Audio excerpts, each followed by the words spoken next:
नमस्कार। आज आम जाना ओडिशार सबुठ पुरातन और अद्भुत जनजाति मध्य गोटे बंडा जनजाति। एही भिडियो रे आमे जानिबा तांकर जीवन, संस्कृति, भाषा, परिवेश और समस्या संबंध रे। मालकानगिरी जिल्ला रे बंडा लोक माने बास करंती।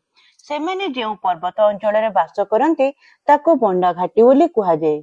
सेमाने मुंडा जातिर गोटे अंश। प्राय 12,000 लोक संख्या थिबा गोटे आदिवासी समुदाय। एही स्थान पहाड़र मझिरे अवस्थित, जेउठी आज मध्य प्राकृतिक जीवन जीवंत रही। एही बंडा जाति साधारणतः दुई प्रकारर। उपर बंडा जेउ मानकर संख्या प्राय 6,700 एवं सेमाने साधारण भारतीय समाजरू अधिक दूर एवं तल बंडा जेउ मानकर संख्या प्राय 17,000। उपर बंडा मानक सह तांकर कौनसी संपर्क नथाए। सेठारी पुरुष श्रमिक मानकु गुफाम रेम और महिला श्रमिक मानकु गुफाम बॉय बोली कुहा जाए। बंडा मानी भारत सरकार द्वारा चिन्हित 75टी प्राचीन जनजाति गोष्ठी मध्यरु गोटिए। बंडा जनजाति मध्यरे साक्षरता हार अत्यंत कम, प्राय 14% रही थाए। बंडा मानकु रेमो बोली कुहा जाए। तांकर भाषा मध्य रेमो भाषा, जहाँ एस्ट्रो एशियाटिक भाषा परिवारर एक अंश अटे।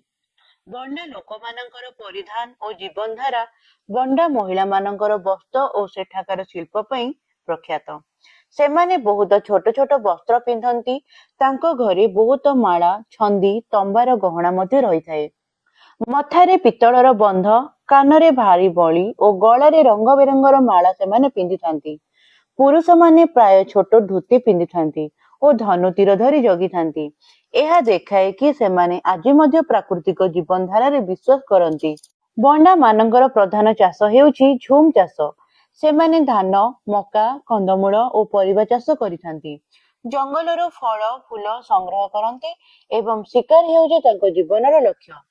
प्रकृति को सेमाने देवता बोली मानि थांती। बंडा माने बहुत उत्साहर सह तांकर पर्व सब पालन करिथांती। सबुठारु गुरुत्वपूर्ण पर्व हला पाटखंडा पर्व।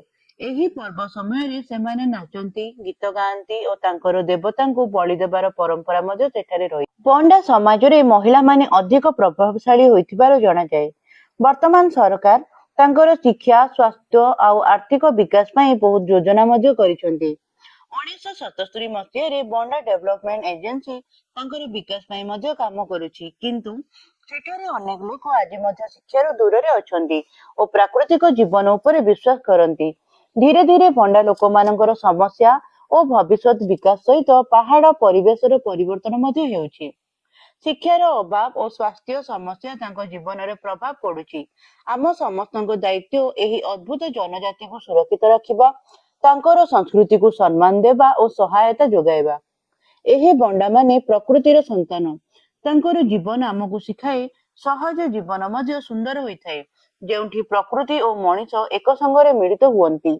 जदि भिडियोटी भल लागि थाए लाइक शेयर सब्सक्राइब करबा को भूलिबेनी।